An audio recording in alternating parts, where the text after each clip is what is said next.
Je vous remercie. Je voudrais remercier beaucoup les organisateurs pour leur invitation et pour leur accueil.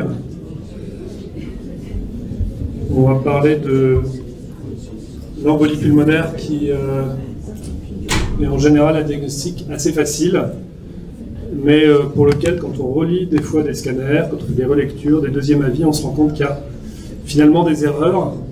Alors on a tous un petit peu la hantise de passer à côté d'une embolie pulmonaire. Ça, c'est les faux négatifs. Mais il y a aussi des faux positifs. C'est-à-dire que c'est des diagnostics par excès. On va dire qu'il y a une embolie alors qu'en fait, il n'y en a pas. Et les conséquences de ces faux positifs sont peut-être méconnues, mais peut-être aussi sérieuses, parce que c'est des patients qu'on va mettre sous anticoagulants alors qu'ils n'en avaient pas besoin. Il faut vraiment garder à l'esprit que les anticoagulants, notamment chez les sujets âgés, sont potentiellement dangereux, avec ces chiffres que je vous donne ici, sans compter les conséquences d'une surprescription d'anticoagulants, en ce qui concerne les interactions médicamenteuses, etc. Même si avec les nouveaux anticoagulants, il y a quand même moins de complications. L'autre message introductif, c'est que il n'y a pas un protocole universel, enfin à mon sens, d'embolie pulmonaire. Je pense que le protocole d'embolie pulmonaire doit être vraiment personnalisé en fonction de très nombreux critères, d'abord du patient, et on va parler de tout ça, mais aussi de ses symptômes. On ne va pas faire le même protocole selon qu'il y a une douleur thoracique, une hémoptysie, etc. Et puis aussi, il faut bien connaître son scanner, et c'est très important d'optimiser et de maximiser en fait les avantages de chaque scanner. Alors je vais vous montrer quelques cas, et je vais commencer par celui-ci. Alors ça, c'est un patient qui a un cancer du poumon, et il avait une métastase à l'humérus gauche. La conséquence, c'est que son humérus gauche était immobilisé, on ne pouvait pas lui mettre le bras au-dessus de la tête, donc il garde le bras gauche le long du corps, et vous voyez que quand on fait défiler les coupes, on a des artefacts de durcissement du faisceau qui viennent nous gêner dans l'analyse, notamment des artères pulmonaires du lobe inférieur gauche ici, d'autant plus que ce scanner n'est pas parfait, vous voyez qu'il n'est pas parfaitement injecté, vous voyez que voilà, on n'a pas une excellente opacification des artères, et puis avec ces artefacts, on est gêné et on peut se poser des questions sur ces images. Vous voyez, il y a quand même pas mal de doutes. Je ne sais pas si vous auriez dit embolie ou pas ici. Moi, je trouve que c'est très compliqué de répondre. Là, c'est encore plus douteux. Donc là, ce qu'il faut faire, il faut très certainement ne pas s'arrêter là et refaire l'examen. C'est ce qu'on a fait.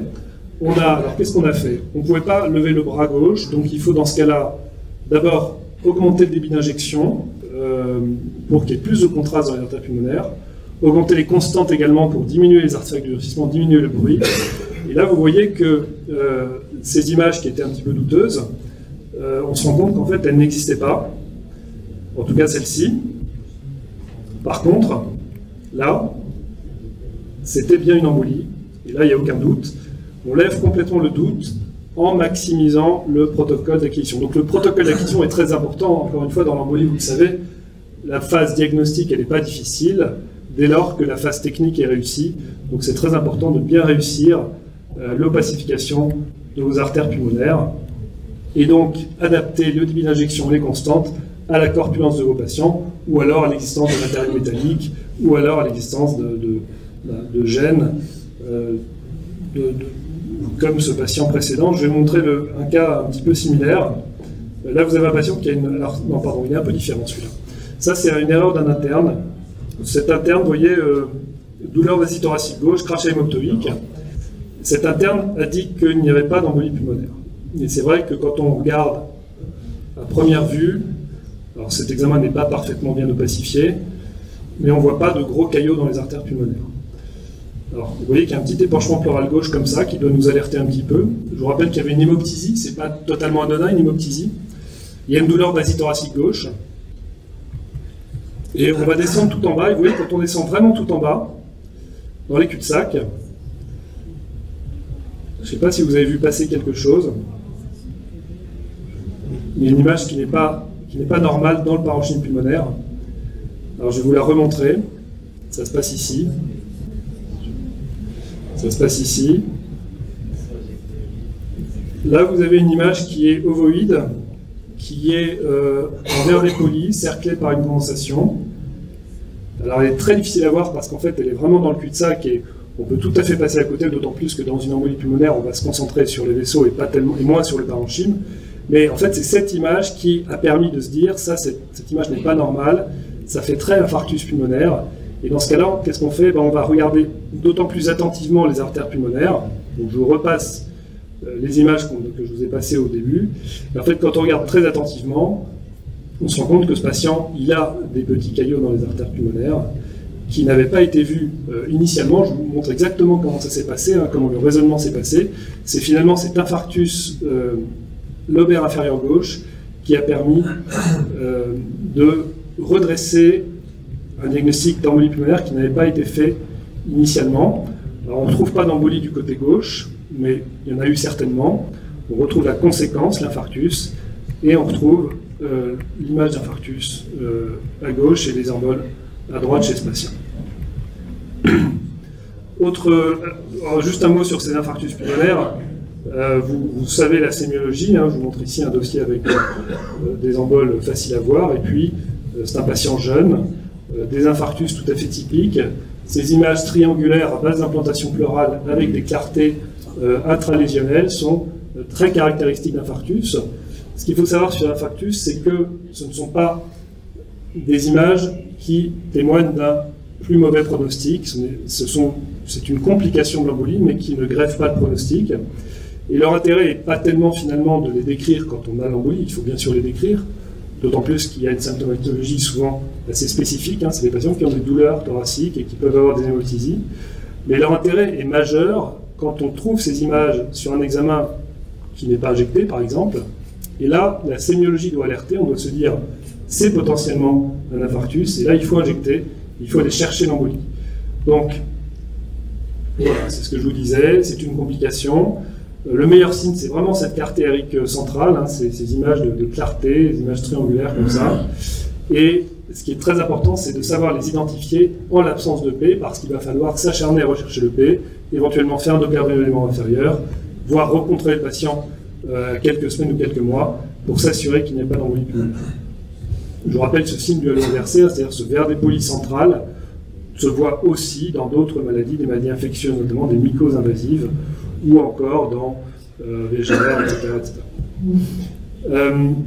Ça, c'est une patiente qui avait un Covid, et un Covid assez sévère, et à l'occasion de ce Covid, elle a été vue par les cardiologues, parce qu'elle était tachycarde, et ils ont trouvé des thrombus dans les oreillettes, donc ils nous demandent un scanner cardiaque. Donc c'est pas un scanner qui a été fait pour recherche d'embolie pulmonaire, c'est un scanner cardiaque, mais je vais vous le montrer parce qu'il a une vertu un petit peu éducative, ce scanner. Alors vous allez voir que, bon, le cœur, je passe là-dessus, mais on va regarder un petit peu les artères pulmonaires, et vous allez voir que quand on remonte ici, on a une image que vous voyez à gauche ici, qui est fortement suspecte de thrombus dans les artères pulmonaires. Je ne sais pas ce que vous en pensez, moi je trouve que cette image fait très embolie pulmonaire. Alors c'était un scanner cardiaque, et qui a été reconstruite à 46% du cycle ERR. Et l'intérêt, c'est qu'on a plusieurs phases, et on a profité de cette acquisition multiphase pour le reconstruire à d'autres moments du cycle ERR. Et vous voyez qu'à d'autres moments du cycle ERR, cette image, en fait, elle disparaît.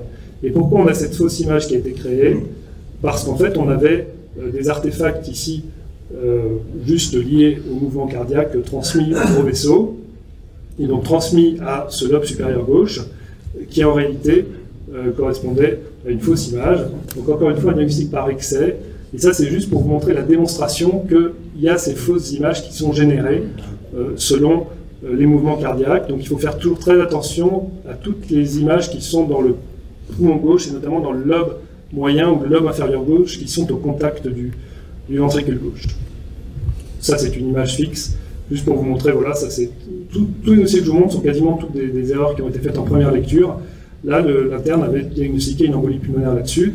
En fait, quand on se met en fenêtre parenchymateuse, on est typiquement dans une zone où les mouvements cardiaques vont générer un mouvement et créer ces fausses images. Donc il faut être très vigilant sur ces diagnostics par excès. Là, c'est un peu différent, mais on a une patiente qui a du matériel chirurgical au niveau du rachis. Ce matériel va générer d'importants artefacts. On a une image ici, c'est une artère pulmonaire qui est très hypodense, qui fait embolie pulmonaire. Et si je vous avais montré la succession des coupes, vous auriez vu qu'il y a une artère qui devient noire. Simplement, ici, on est pile dans le cône d'ombre qui a été créé par le matériel métallique.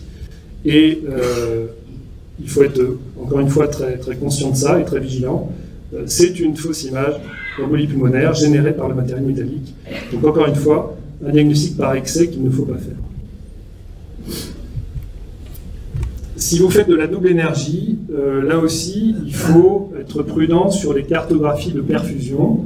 Voilà une patiente qui a été dyspnéique, on lui fait un scanner double énergie. On ne retrouve pas d'embolie pulmonaire sur l'angiographie. Par contre, la perfusion est pathologique. La perfusion, vous voyez, on voit des défects perfusionnels, des défects qui sont un peu hétérogènes, un petit peu comme ça, patchy, lobulaires. On peut se dire, tiens, est-ce qu'il n'y a pas une embolie pulmonaire qui aurait généré ces défects perfusionnels? Je vous montre la reconstruction mini-MIP, et finalement, moi, plutôt que de faire de la perfusion, je préfère faire un mini-MIPS. Je trouve que ces reconstructions par projection d'intensité minimale sont souvent aussi informatives et permettent d'avoir peut-être des images un peu moins bruitées. Et on voit que ces défects perfusionnels, qui sont très nets, n'ont pas une topographie tellement segmentaire telle qu'on peut avoir dans des embolies pulmonaires, mais plutôt un petit peu lobulaire. Et ça, c'est pas classique dans l'embolie pulmonaire. Par ailleurs, quand on regarde l'angiographie chez cette patiente, il est strictement normal, il n'y a absolument aucune embolie pulmonaire. Donc on est embêté parce qu'on a à la fois des défects perfusionnels, mais l'angiographie est normale. C'est difficile de valider une embolie pulmonaire sur des simples défects sur une cartographie perfusionnelle. En fait, cette patiente, quand on l'interroge, elle avait des oiseaux, et elle n'avait absolument pas d'embolie pulmonaire, elle avait une pyopathie d'hypersensibilité qui générait ces défects de topographie vraiment lobulaire et non pas segmentaire. Donc ça ne doit pas être pris pour des défects angiographiques, mais c'est vraiment des défects lobulaires liés à sa pyopathie d'hypersensibilité. Je vous montre en bas le cas différent d'une vraie embolie pulmonaire, à la fois avec les cartographies perfusionnelles où on a des défects qui sont plus importants, qui sont plus périphériques, qui sont plus triangulaires, et puis pareil, si vous n'avez pas de perfusion, c'est pas grave, pas de double énergie, on peut s'en tirer avec une simple projection d'intensité minimale, et vous retrouvez vos défects qui sont bien triangulaires, périphériques, bilatéraux. Vous voyez que ce n'est pas du tout la même sémiologie que dans des pathologies bronchiolaires ou alvéolaires. Et puis, ce qu'il faut rappeler, c'est que ces signes indirects, isolés, sans défect angiographique, ne sont vraisemblablement pas suffisants pour valider un diagnostic d'embolie pulmonaire. Voilà, ça c'est ce que je vous disais. Si vous n'avez pas de scanner spectral, vous faites du MINIP, et vous aurez la surprise de constater que même dans des embolies pulmonaires aiguës, alors c'est encore plus vrai dans les embolies chroniques, mais c'est plus la même maladie, mais même dans des embolies aiguës, si vous regardez bien, vous pouvez trouver en regard des zones avec des thrombus, des petits défects perfusionnels, et vous allez sensibiliser leur visualisation en MINIP. Alors là, un cas d'une patiente qui a une dyspnée un petit peu chronique, mais qui s'est accentuée. Et je vais vous faire défiler quelques images. Vous allez suivre un petit peu l'angiogramme pulmonaire dans le lobe inférieur droit. Et vous allez voir que là, cette artère à droite eh bien, a tendance à disparaître. Est-ce que vous voyez un diagnostic d'embolie pulmonaire aiguë sur ces images? Je pose la question. Vous voyez la différence entre la base pulmonaire droite et la base pulmonaire gauche. On a des artères normales dans la base pulmonaire gauche, des artères très pathologiques, puisqu'elles ne sont quasiment plus visibles dans la base pulmonaire droite. Ça, ce ne sont pas des images d'embolie pulmonaire aiguë, ce sont des images d'embolie pulmonaire chronique. Pourquoi? Parce que les artères n'ont plus leur calibre normal. Les artères ont un calibre réduit, il y a des ruptures de calibre, et ça ne doit pas être pris pour des embolies pulmonaires aiguës. On n'est pas du tout dans la même maladie. La maladie de l'hypertension pulmonaire thromboembolique chronique n'a pas le même pronostic, n'a pas du tout la même prise en charge. C'est que maintenant, il y a une prise en charge qui devient assez spécifique et efficace. Il y a des vasodilatateurs artériels pulmonaires très spécifiques de cette maladie qui commencent à être commercialisés et qui marchent bien. On peut faire des chirurgies dans des cas très sélectionnés. Il y a même l'angioplastie qui commence à se développer.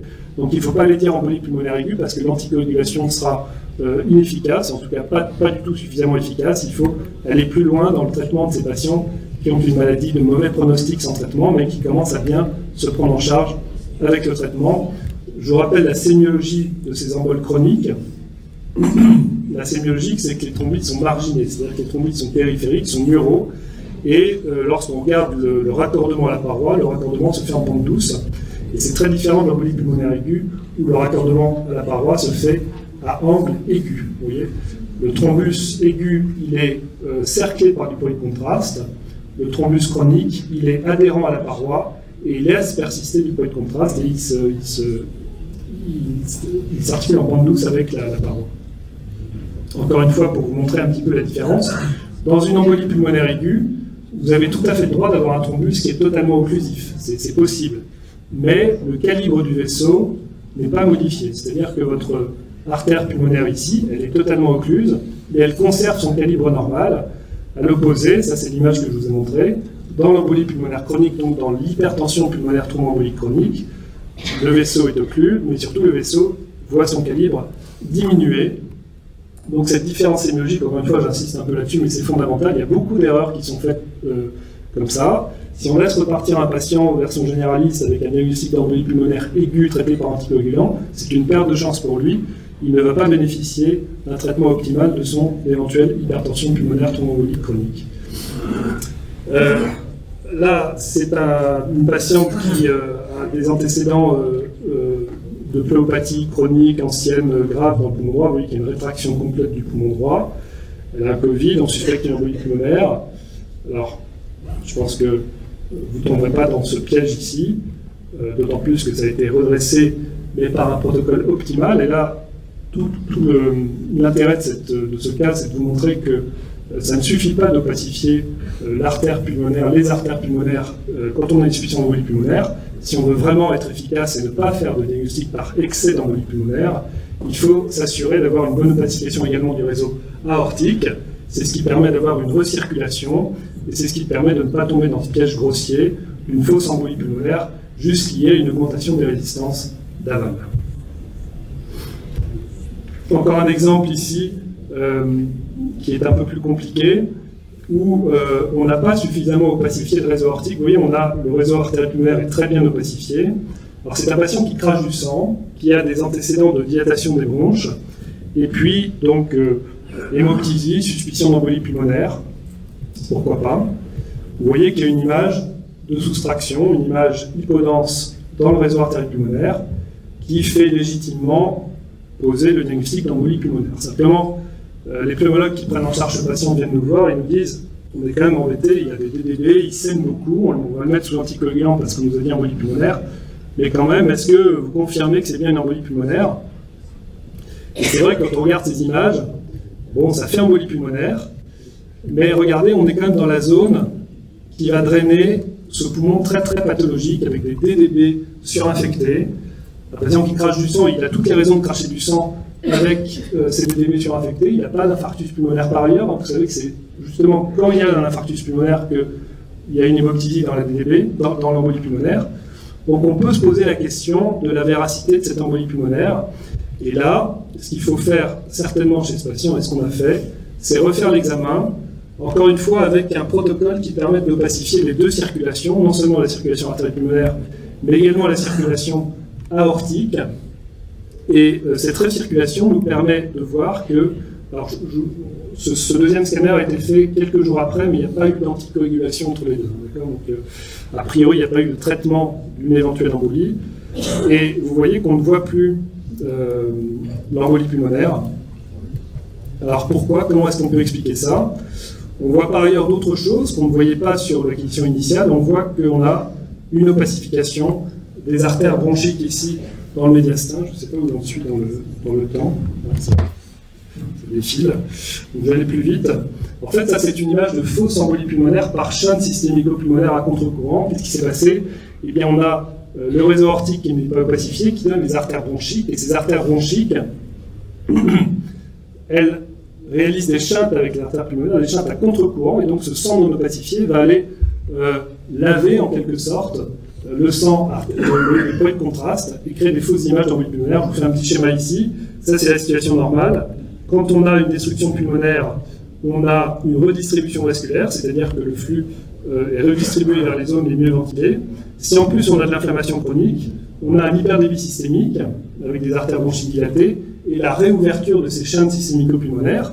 Mais comme on a l'augmentation des résistances en aval, et bien qu'est-ce qui se passe? Le sang artériel systémique va repasser à contre-courant dans les artères pulmonaires, et si vous n'avez pas suffisamment de contraste dans ces artères systémiques, eh bien vous créez une fausse image d'embolie pulmonaire, et donc c'est extrêmement problématique, parce que vous imaginez bien que ce patient qui avait une hémoptysie, il ne fallait certainement pas le mettre sous anticoagulant, on n'aurait fait qu'aggraver les choses, d'où l'importance de faire ces protocoles avec une double opacification, enfin une bonne opacification des deux réseaux artériels pulmonaires et artériels bronchiques. On trouve ça dans les DDB chroniques surinfectés, on trouve ça dans les tuberculoses, on trouve ça dans les aspergilloses, et c'est très important d'y penser, et encore une fois, de personnaliser le protocole d'acquisition. Je vous montre encore ce type d'image. Vous voyez très bien ici l'artère bronchique qui est là et qui vient s'anastomoser avec l'artère pulmonaire et donner cette fausse image d'embolie qui est en fait du flux qui vient laver le contraste. Je vais accélérer un petit peu, je vais passer ça. Ça, c'est juste pour vous dire que quand on se met en aspiration maximale, vous voyez que la veine cave supérieure qui est là n'est pas parfaitement dilatée, alors que quand on est en aspiration sous-maximale, la veine cave supérieure qui est ici a un débit beaucoup plus important. Donc en fait, quand on se met en aspiration maximale, qu'est-ce qu'on fait? On favorise le débit de la veine cave inférieure, et donc ce sang non opacifié vient laver le polycontrast. Donc faites attention, si vous êtes en aspiration maximale ou pire en valsalva, c'est-à-dire le mouvement d'effort à glotte fermée, c'est le retour veineux cave inférieur qui est favorisé, et vous allez laver votre polycontrast et vous n'aurez pas des belles images. Donc soyez vigilants avec ça, essayez de faire vos embolies pulmonaires en aspiration sous-maximale. Un petit mot sur la grossesse, ça c'est très important. La grossesse, on a le droit de faire des enjeux scanner dans l'embolie pulmonaire. Et la première chose, c'est de savoir est-ce qu'il faut faire le scanner. Et moi j'aime bien ces articles qui sont sortis il y a quelques années, l'algorithme IERS. Alors très rapidement, cet algorithme IERS, il nous demande d'envisager 3 situations.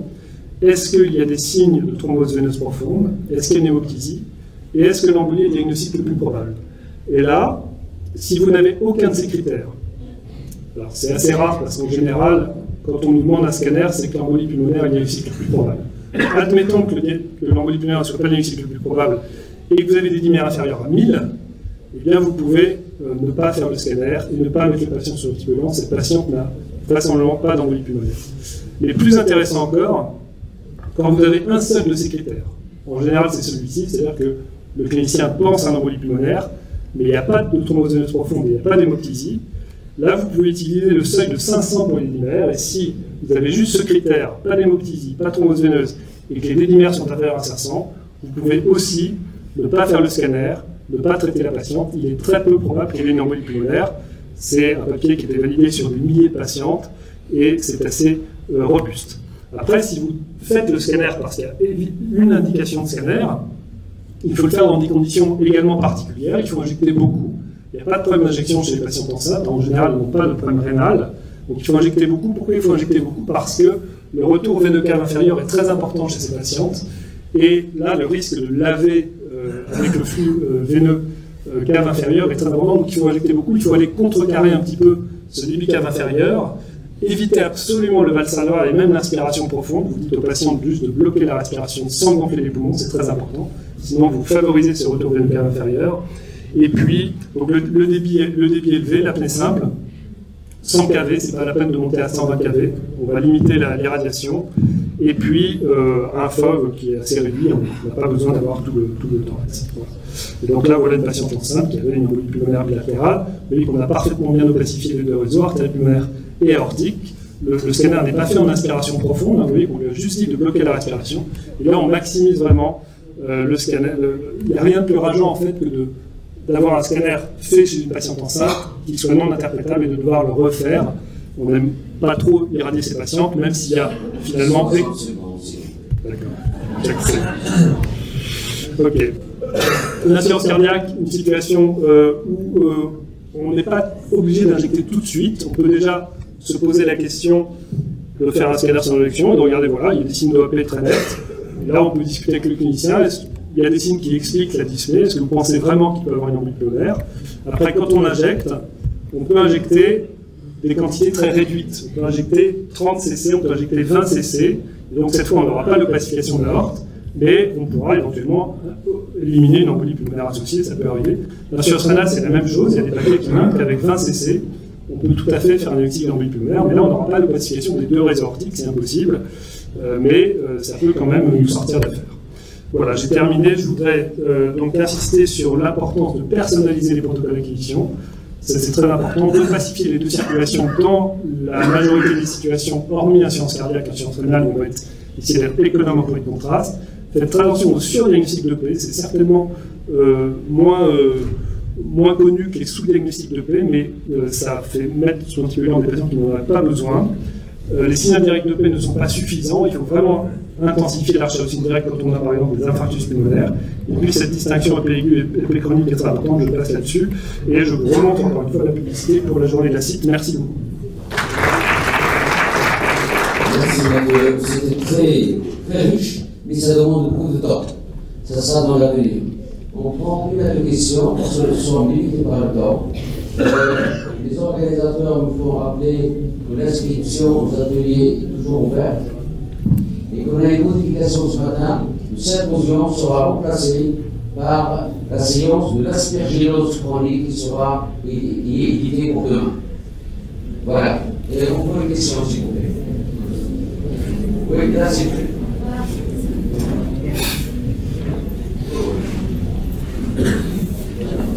Merci pour cette excellente présentation. J'ai une question à propos du cas numéro 8 qui est identifié sur chaque système pulmonaire.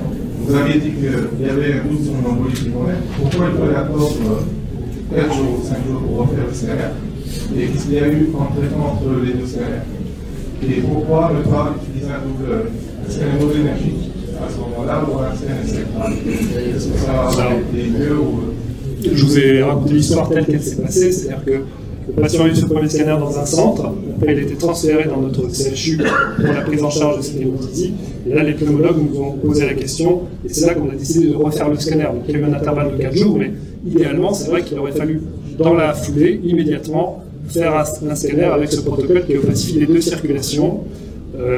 J'ai précisé qu'il n'y avait pas eu de traitement anticoagulant juste pour vous dire que l'embolie pulmonaire n'avait pas disparu sur le traitement, mais qu'en fait, il n'y avait pas d'embolie pulmonaire.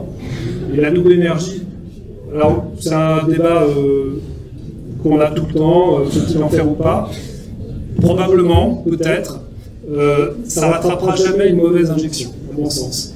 Je pense que c'est intéressant la double énergie en cancérologie quand on fait des TAP, des scanners TAP à temps portal, parce que là, on peut vraiment rehausser le contraste dans les artères pulmonaires quand on est à 90 ondes ou 70 ondes après injection. Mais je pense que le protocole idéal dans l'embolie pulmonaire, c'est quand même de passer à un temps artériel de premier passage, mais de premier passage des deux circulations, et pas d'attendre le temps portal. Et après, double énergie ou pas, à mon avis, c'est pas indispensable.